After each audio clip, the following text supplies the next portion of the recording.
kita berkolaborasi untuk bisa mengembangkan AI. Regulasi ini kan memang ya sangat berubah-ubah juga ya dan sangat dinamis. Contoh aja teman-teman seperti ini ya, artinya kita tidak membuang hal tertentu yang juga pasti kita juga lagi karena peraturan ini sampai kita memang hanya kesepakatan tersebut ya Pak Dewi antara informasi dan juga regulasi. Terima kasih Pak. Jadi kalau saya dari itu dari hal regulasi ya, tapi kalau dari segi untuk akses masih bisa si AI ya. Jadi apakah contoh langkah-langkah yang dilakukan oleh Jadi tadi disampaikan juga sekilas dari strategi besar kita dia talenta. Satu kali klik kita langsung dapat foto semua rumah, langsung pakai AI, dia langsung analisa juga dia prospek atau enggak beserta dengan deskripsi riset lengkap. Manual itu kira-kira satu kali survei 12.000 sampai 15.000 per rumah untuk bayar surveyor. Tidak hanya mereka paham, tapi mereka juga bisa membuat inovasi yang juga bisa melebihi. Ya, program Spark ini Indonesia Next, saya sendiri juga join Indonesia Next 2 hari yang lalu. Kita berjalan terus, teman-teman mungkin bisa dilihat juga di Expo juga, ada banyak sekali. Ya, kita juga bisa ketahui termasuk dari segi tampilan agregasinya ya, masing grafiknya dibantu. Itu menargetkan 100.000 orang. Wawancara tadi? Nah, tapi saya juga mengenai di level ASEAN dulu gitu ya, mungkin komparasi di mana. Nah, aspirasinya mereka. Jadi momentum perkembangan AI ini harus kita ambil gitu ya.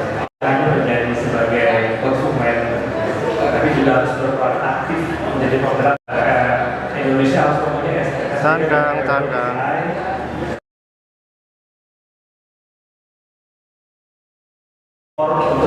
Itu retina matanya kan? Iya. Kami yakin bahwa dengan ini inovasi global juga buat prakonsultasi. Ini service terus ada juga bahasa daerah. Teman-teman di sini Mulai dari Aceh, Madura, konsultasi dulu lewat chatbot. Apakah ada indikasi penyakit apa? Ini buat dashboard internal untuk monitoring modelnya bagaimana.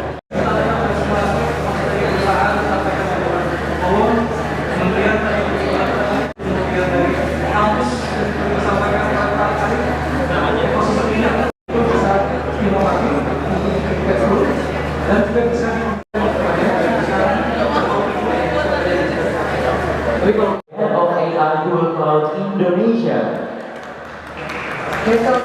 Dan juga faktor kami silakan untuk atas panggung lagi untuk berfoto bersama moderator.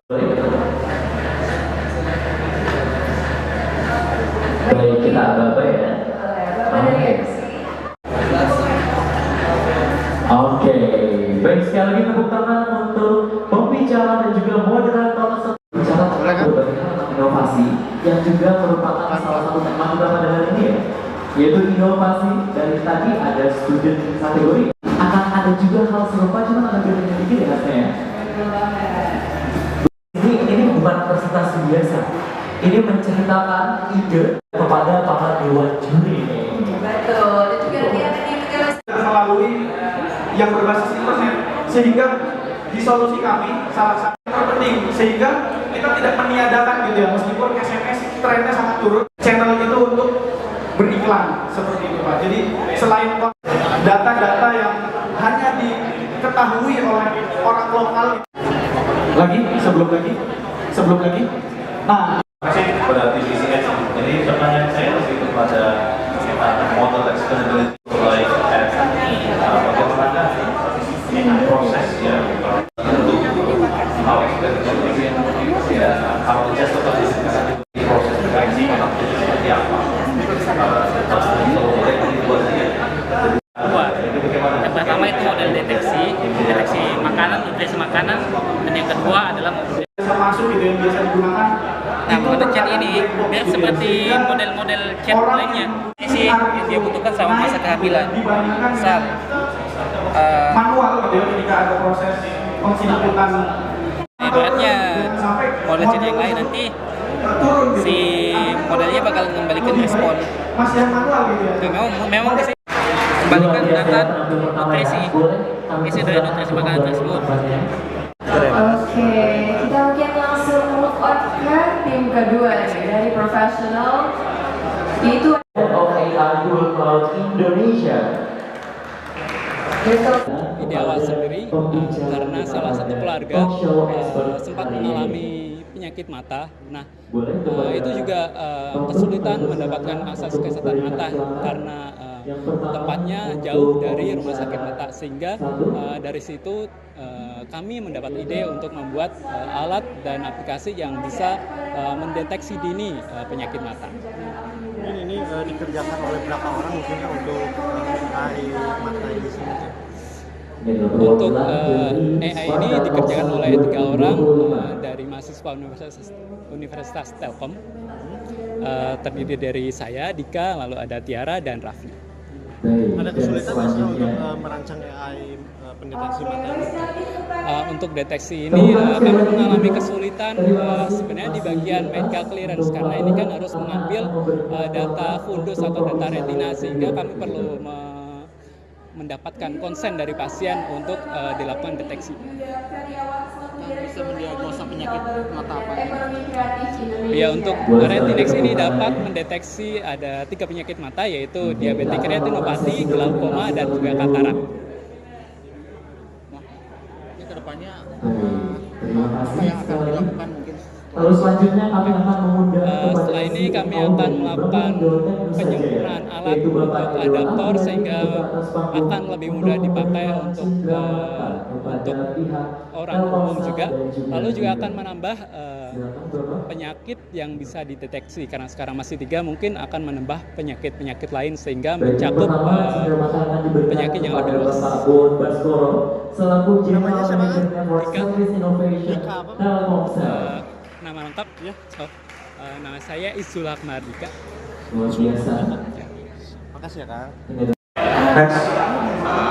Untuk mencapai tujuan tersebut, solusi Isabella terintegrasi dengan Jadi untuk pengoperasian AI-nya nanti kan awalnya modelnya dilatih dulu di Vertex AI itu. Nah, kemudian kalau sudah dilatih, itu modelnya bakalan kita pasang ke aplikasinya.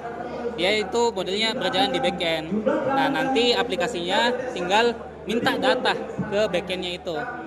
Nah, data itu akan diproses di backend, baru dikembalikan lagi ke frontend untuk ditampilkan ke pengguna. Kurang lebih seperti itu. Kenapa milih namanya Bundaknya dan manfaatnya apa sih? Ya, untuk latar belakangnya sendiri, ini kami berangkat dari masalah stunting ya. Nah, salah satu penyebab utama dari stunting itu adalah kekurangan gizi ibu hamil selama masa kehamilan. Nah, karena kekurangan gizi itu biasa menyebabkan anaknya stunting. Nah, aplikasi Bundaknya ini kami buat supaya bisa membantu ibu hamil untuk menjaga nutrisi, untuk bisa selalu memonitoring nutrisi yang ada di setiap makanannya. Kira-kira seperti itu. Jadi awalnya sendiri kayak gimana sih Kang bisa bikin aplikasi AI untuk ibu hamil? Berangkat dari kemudian itu sih Pak. Belakangan ini kan heboh tuh masalah stunting juga. Habis pemilu juga kan di presiden kita saat ini Prabowo kan juga sering mengangkat soal isu itu. Nah, jadi dari situlah kepeduliannya sudah mulai muncul. Gitu.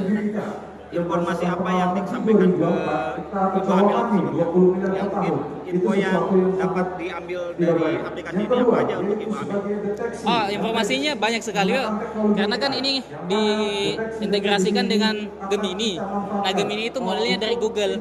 Jadi Gemini ini pas kita tanya di chatbotnya, Gemininya itu bisa cari di Google informasi-informasi yang relevan. Kemudian dia rangkum dan dikembalikan ke ibu hamilnya supaya ibu hamilnya lebih mudah untuk mengerti begitu. Kira-kira begitu. Tadi apalagi Kang mungkin tadi ada kan untuk memperlihatkan nutrisi dan makanan sebagai Oh ya, ini setelah modelnya itu memprediksi gambarnya, dia kemudian bakal langsung menampilkan gambar dan juga jumlah nutrisi yang ada pada makanan tersebut. Jadi data-data seperti jumlah kalori, protein, lemak, dan juga karbohidratnya bakal ditampilkan di aplikasinya. Begitu. Namanya siapa Kang?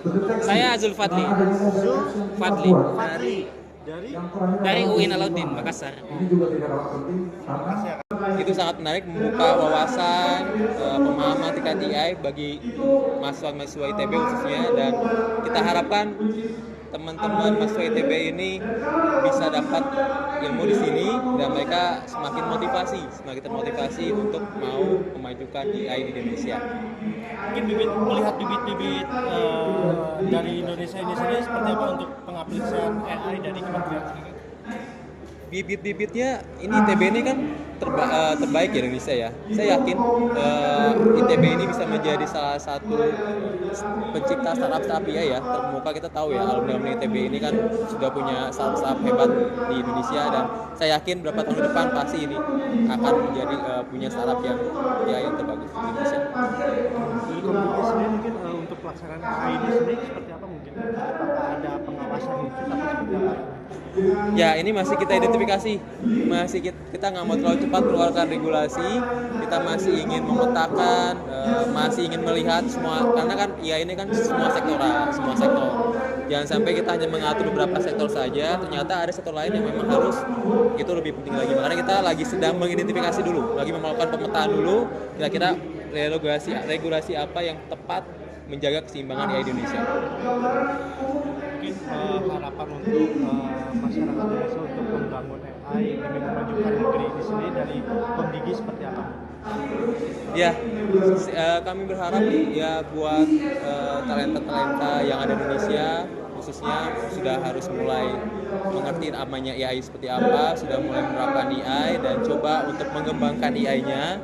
Dan juga terutama talent-talent kita yang di luar negeri ya, luar negeri itu karena luar negeri sudah lebih duluan paham terkait AI. Nah, kita harapkan talent-talent yang luar negeri itu bisa kembali ke Indonesia dan bisa mengembangkan pengembangan AI di Indonesia ini. Atau mungkin nanti diinfokan dari tim publikasi ya. ITB ingin membuat acara yang impact-nya itu besar untuk masyarakat. Bagaimana untuk bisa mendekatkan antara dunia akademisi di kampus dengan industri gitu. Maka di acara ini kami menggandeng industri-industri besar, Telkomsel, Google, Bangunindo, menghadirkan platform-platform yang terbaik gitu. Terlebih yang sekarang sedang trending kan artificial intelligence. Nah, di sini menurut kami data itu penting untuk semua jurusan, untuk semua jenis pendidikan. Nah, dari data ini bisa dimasukkan ke artificial intelligence. Jadi implementasinya sangat luas, sangat terbuka untuk berbagai kalangan dari mahasiswa. Total peserta yang ikut dan dari mana aja Mas? Oke, untuk total peserta dari pendaftaran sendiri hampir 1000-an orang. Untuk jumlah tim seperti yang dikatakan Mas Oyong di 230-an orang, dan diseleksi menjadi 8 tim finalis profesional dan 8 tim finalis mahasiswa. Untuk dari mana aja untuk mahasiswa ini banyak Mas, dari univ-univ besar di Indonesia, UI, IPB, ITS, bahkan ada yang sampai dari Makassar juga hadir di sini. Untuk profesional juga terdapat dari Sumatera hadir di sini sebagai finalis untuk mengikuti presentasi dan juga exhibition. Alasan tema AI sendiri diangkat apa? Karena sebagai strategi ini ya, secara global AI ini sedang digandrungi, dan juga siapa yang bisa menguasai teknologi terbaru dialah pemenang gitu.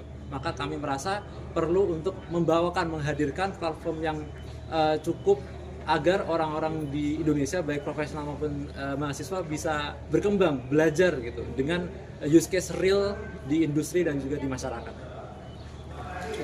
Jelajahi cara baru mendapatkan informasi. Download Metro TV Extend sekarang.